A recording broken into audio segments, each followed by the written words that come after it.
할렐루야. 오늘 은혜 받을 하나님의 말씀은 시편 34편 1절부터 우리 마지막 22절 말씀까지 우리 보도록 하겠습니다. 제가 받들어 봉독하겠습니다. 시편 34편 1절부터 마지막 절 말씀입니다. 다윗이 아비멜렉 앞에서 미친 채 하다가 쫓겨나서 지은 시. 내가 여호와를 항상 송축하며 내 입술로 항상 주를 찬양하리이다. 내 영혼이 여호와를 자랑하리니 곤고한 자들이 이를 듣고 기뻐하리로다. 나와 함께 여호와를 광대하시다 하며 함께 그의 이름을 높이세. 내가 여호와께 간구하며 내게 응답하시고 내 모든 두려움에서 나를 건지셨도다. 그들이 주를 앙망하고 광채를 내었으니 그들의 얼굴은 부끄럽지 아니하리로다. 이 곤고한 자가 부르짖음에 여호와께서 들으시고 그의 모든 환난에서 구원하셨도다. 여호와의 천사가 주를 경외하는 자를 둘러 친치고 그들을 건지시는도다. 너희는 여호와의 선하심을 맛보아 알지어다.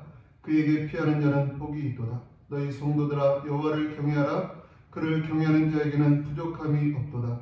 젊은 사자는 궁핍하여 지를지라도 여호와를 찾는 자는 모든 좋은 것에 부족함이 없으리로다. 너희 자녀들아 와서 내 말을 들으라. 내가 여호와를 경외하는 법을 너희에게 가르치리로다. 생명을 사모하고 연수를 사랑하여 복받기를 원하는 사람이 누구냐? 내 혀를 악에서 금하며 내 입술을 거짓말에서 금할지어다. 악을 버리고 선을 행하며 화평을 찾아 따를지어다. 여호와의 눈은 의인을 향하시고 그의 귀는 그들의 부르짖음에 기울이시는도다. 여호와의 얼굴은 악을 행하는 자를 향하사 그들의 자취를 땅에서 끊으려 하시는도다. 의인이 부르짖음에 여호와께서 들으시고 그들의 모든 혼란에서 건지셨도다. 여호와는 마음이 상한 자를 가까이 하시고 중심으로 통회하는 자를 구원하시는도다. 의인은 고난이 많으나 여호와께서 그의 모든 고난에서 건지시는도다. 그의 모든 뼈를 보호하시며 그 중에서 하나도 꺾이지 아니하리로다. 악이 악인을 죽일 것이라. 의인을 미워하는 자는 벌을 받으리로다. 여호와께서 그의 종들의 영혼을 속량하시나니 그에게 피하는 자는 다 벌을 받지 아니하리로다. 아멘. 할렐루야. 오늘 우리가 읽은 본문의 말씀은 다윗이 아비멜렉 앞에서 미친 채 하다가 쫓겨나서 지은 시라는 그런 표제를 가지고 있는 그런 시입니다. 오늘 이 시는 이제 네 부분으로 나눠서 살펴볼 수 있는데, 먼저 1절부터 6절에 있는 말씀은 하나님을 찬양하는 내용이 나오고, 7절부터 10절은 여호와를 경외하는 자들이 받을 복에 대해서 말씀하고 있고, 또 11절부터 14절은 성도를 향한 가르침, 15절부터 22절은 하나님을 성도를 어떻게 대하시는가에 대해서 나오고 있는 것을 봅니다. 하나씩 살피면서 함께 은혜를 받기로 합니다. 먼저 다윗이 하나님을 찬양하는 내용이 1절로부터 6절에 나타나는데, 다윗이 하나님을 찬양하는 이유가 어디에 있을까요? 오늘 본문 4절과 6절을 보면 이렇게 말합니다. 내가 여호와께 간구하며 내게 응답하시고 내 모든 두려움에서 나를 건지셨도다. 6절을 보면 곤고한 자가 부르짖음에 여호와께서 들으시고 그의 모든 혼란에서 구원하셨도다. 아멘.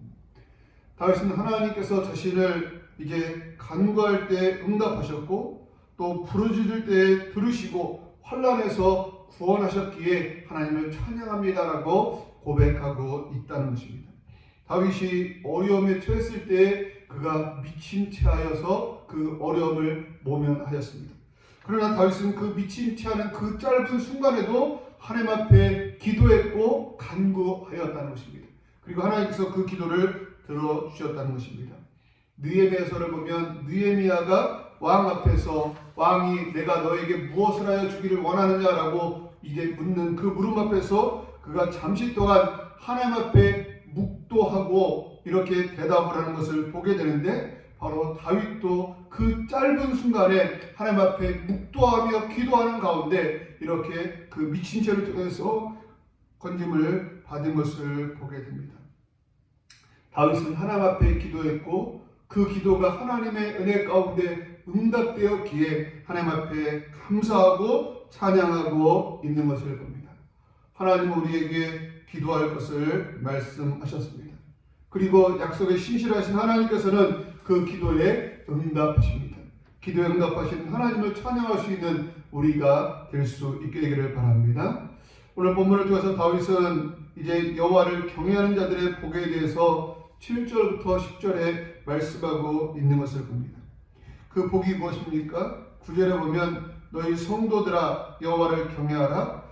그를 경외하는 자에게는 부족함이 없도다라고 말씀합니다. 하나님을 경외하는 사람들에게 대해서 부족함이 없을 것이다라고 말하고 있다는 것입니다. 그러면서 그 실예를 하나 들어서 설명하고 있는데 10절을 보면 젊은 사자는 궁핍하여 줄일지라도 여호와를 찾는 자는 모든 좋은 것에 부족함이 없으리로다라고 말하고 있다. 젊은 사자는 혹시라도 궁핍하여 줄일지라도 하나님을 찾고 하나님을 경외하는 사람에게는 모든 좋은 것에 부족함이 없을 것이다라고 말씀하고 있다는 것입니다. 그러면 어떻게 하나님을 경외하는 사람에게 그렇게 부족함이 없을 수 있을까요? 그것은 하나님께서 천사를 통해서 이제 그 하나님을 경외하는 사람들을 돌보시고 보호하시기 때문입니다. 본문 7절을 보면 여호와의 천사가 주를 경외하는 자를 둘러 진치고 그들을 건지시리로다 라고 말씀합니다. 주의 천사가 주를 경외하는 자를 둘러 진치고 이제 건져주신다라고 말씀하고 있습니다. 성경에 보면 우리 천사에 대해서 히브리서 기자는 이렇게 말합니다. 히브리서 1장 14절에 보면 모든 천사들은 섬기는 영으로서 구원받을 상속자들을 위하여 섬기라고 보내심이 아니냐. 아멘. 천사는 구원받을 성도들을 위해서 섬기라고 보낸 자라고 말하고 있습니다. 그러기에 천사가 우리 성도들을 돌보고 보호하고 있다는 것입니다. 성경에 보면 천사의 도움을 받은 사람들이 여럿 나오는데 그 중에 한 사람 엘리야 선지자를 들 수 있습니다. 엘리야 선지자가 로뎀나무 아래에서 죽기를 환할 때에 천사가 그를 어루만지며 그에게 이르되 일어나 먹으라 라고 말씀하시면서 그에게 먹을 것을 주었던 것을 보게 됩니다. 이처럼 천사를 통해서 하나님께서 돌봐주신다는 것입니다. 그러면 다윗에게 있어서 직접적으로 천사가 돌봤다는 증거가 이제 있을까요? 그것은 없다는 것입니다. 그러나 그럼에도 불구하고 다윗은 믿음의 눈으로 그 천사들이 돌보았다라고 이렇게 고백하고 있다는 것입니다. 성경에 보면 엘리사 선지자를 이제 하나님의 사자들, 이제 그 천사들이 이렇게 둘러 진치고 보호하셨던 것을 보게 됩니다. 다윗은 이제 실제적으로 눈으로 보이진 않았지만 믿음의 눈으로 하나님께서 자기를 천사를 통해서 보호하고 계심을 믿었다는 것입니다. 믿음이 무엇입니까? 히브리서 11장에 보면 믿음은 바라는 것들의 실상이요 보이지 않는 것들의 증거니 선진들이로서 증거를 얻었느니라 라고 말씀하고 있습니다. 믿음은 바라는 것들의 실상이다라고 말씀하고 있고 보이지 않는 것들의 증거라고 말씀하고 있습니다. 다윗은 이제 육신의 눈으로 천사들이 보이지 않았지만 천사들이 하나님께서 보낸 천사들이 자신을 둘러 진치고 있음을 이렇게 믿고 이렇게 고백하고 있다는 것입니다. 그리고 다윗은 오늘 본문을 통해서 하나님을 경외하는 사람은 모든 좋은 것에 부족함이 없으리로다라고 말하고 있는데 다윗의 이때의 모습은 어떻습니까? 그는 먹을 것도 없었고요. 잠자리도 충분하지 않았고 환경도 좋지 못한 그런 가운데에 있었습니다. 그럼에도 불구하고 그가 하나님께서 모든 좋은 것에 부족함이 없이 이렇게 돌보신다라고 고백하는 이유가 어디에 있을까요? 그것은 하나님께서 자신을 환난 가운데 구원하셨고 또한 자신의 기도를 들으셨고 천사를 보내서 돌보아 주시는 것들을 통해서 그는 하나님 앞에서 나는 부족함이 없습니다라고 고백하고 있다는 것입니다. 다윗은 시편 23편을 통해서도 고백하기를 여호와는 나의 목자시니 내게 부족함이 없으리로다라고 고백하고 있다는 것입니다. 실제로 손에 가진 것은 없고 이제 내 주머니에 가진 것이 없지만 하나님께서 나의 하나님이 되셔서 나의 기도를 도우시고 천사를 보내서 나를 돌보시기에 나는 부족함이 없습니다라고 고백하고 있다는 것입니다. 사도 바울은 고린도후서에서 이렇게 말합니다. 나는 가난한 자 같으나 많은 사람을 부유하게 하고 아무것도 없는 자 같으나 모든 것을 가진 자로다. 아멘.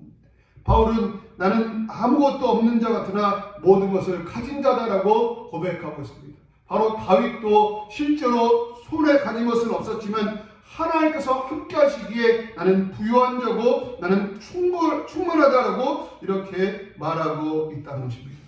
우리는 어떻습니까? 우리도 육신적으로 보면 가진 것이 없습니다. 그러나 하나님이 우리의 하나님이 되셔서 우리를 이제 돌보고 계심을 기억하면서 우리 감사할 수 있는 우리가 될 수 있게 되기를 바랍니다. 엘리야 선지자를 까마귀를 통해서 먹이셨던 하나님께서 지금도 까마귀를 통해서 우리를 공급하고 계심을 기억하면서 우리 감사할 수 있는 우리가 될 수 있게 되기를 바랍니다. 또 오늘 본문을 통해서 다윗은 성도를 이제 가르치는 내용이 나오는데요. 11절부터 14절입니다. 자, 11절 한번 읽어보면 너희 자녀들아 와서 내 말을 들으라. 내가 여호와를 경외하는 법을 너희에게 가르치리라. 생명을 사모하고 연수를 사랑하여 복받기를 원하는 사람이 누구뇨? 내 혀를 악에서 금하며 내 입술을 거짓말에서 금할지어다. 악을 버리고 선을 행하며 화평을 찾아 따를지어다. 아멘. 우리가 복을 받기를 원한다면 어떻게 해야 합니까? 먼저 혀에서 악을 금해야 합니다. 또 입술에서 거짓말을 버려야 하고 악을 버리고 선을 행해야 한다라고 말하고 있습니다. 그리고 화평을 찾아 따라야 한다라고 말하고 있는 것입니다. 그냥 쉽게 말하면 죄가 있으면 복을 받기 어려우니 복 받기를 원한다면 죄를 버려야 한다라고 말씀하고 있는 것입니다. 기도를 원한다면 우리 죄를 버려야 한다라고 말씀하고 있는 것입니다. 이사야서 59장 1절과 2절에 보면 이렇게 말씀합니다. 여호와의 손이 짧아 구원하지 못하심도 아니요 귀가 둔하여 듣지 못하심도 아니라 오직 너희 죄악이 너희와 하나님 사이를 갈라 놓았고 너희 죄가 그의 얼굴을 가리어서 너희에게 듣지 않으시게 함이니라. 아멘. 우리 하나님의 능력이 하나님의 기도 응답이 우리에게 이루어지지 않는 이유는 다른 데 있는 것이 아니라 하나님에게 능력이 없는 것이 아니라 우리에게 있는 죄 때문이다라고 말하고 있음을 기억하면서 죄를 버릴 수 있는 우리가 될 수 있게 되기를 바랍니다. 또 본문을 통해서 다윗은 하나님은 성도들을 어떻게 대하시는가를 이렇게 말씀하고 있는데요. 먼저 15절을 보면 여호와의 눈은 의인을 향하시고 그의 귀는 그들의 부르짖음에 기울이시는도다 라고 말씀합니다. 하나님의 눈이 우리를 보고 계시고 또 그의 귀가 우리의 부르짖음에 기울이고 있다라고 말씀합니다. 또 17절에서 보면 의인이 부르짖음에 여호와께서 들으시고 라고 말씀하시면서 하나님께서 우리에게 눈을 두고 계시고 우리에게 귀를 기울이고 계셔서 우리의 기도를 들으신다라고 말씀하고 있습니다. 또 18절에서는 이렇게 말씀합니다. 여호와는 마음이 상한 자를 가까이 하시고 라고 말씀합니다. 우리 하나님께서는 우리가 마음 상하고 우리가 괴롭고 힘들 때에 우리의 곁에서 우리를 지키고 계신다라고 말씀하고 있습니다. 또한 19절에서 보면 의인은 고난이 많으나 여호와께서 그의 모든 고난에서 건지시는도다라고 말씀하고 있습니다. 우리가 의롭게 살려고 하다 보면 고난이 있을 수밖에 없습니다. 그러나 분명한 것은 하나님께서 그의 모든 고난에서 우리를 건져주심을 기억하면서 우리가 고난 가운데 낙심하고 좌절할 것이 아니라 우리 하나님께서 가까이 서서 우리를 지키시고 보호하시며 또 우리의 기도를 들으시며 우리를 건지시는 것을 기억하면서 살 수 있는 우리가 될 수 있기를 바랍니다. 또 하나님은 어떻게 하십니까? 20절에 보면 그의 모든 뼈를 보호하시며 그 중에서 하나도 꺾이지 아니하도다 라고 씁니다. 우리 하나님께서 모든 뼈를 보호하신다라고 말씀하고 있습니다. 또 22절에서 보면 뭐라고 합니까? 여호와께서 그의 종들의 영혼을 속량하시나니 그에게 피하는 자는 다 벌을 받지 아니하리로다 라고 말씀합니다. 우리 하나님께서는 우리의 뼈를 보호하시고 또 우리의 영혼을 속량하신다라고 말씀하고 있습니다. 우리 하나님은 늘 우리에게 눈을 두고 계시고 우리에게 귀를 기울이고 계시고 우리가 간구할 때 들으시고 우리를 구원하시는 하나님이십니다. 또 우리를 보호하시는 하나님입니다. 우리의 뼈를 이제 보호하시고 또 더 나아가서는 우리의 영혼을 속량하시는 하나님이다라고 말하고 있는 것을 보게 됩니다. 이 하나님을 의지해서 살아갈 수 있는 우리가 될 수 있기를 주님의 이름으로 축복합니다. 다윗과 같이 어렵고 힘든 환경 가운데에서도 하나님을 의지함으로 말미암아 하나님 앞에 기도함으로 말미암아 승리하는 우리의 삶이 되기를 주님의 이름으로 축복합니다. 아멘.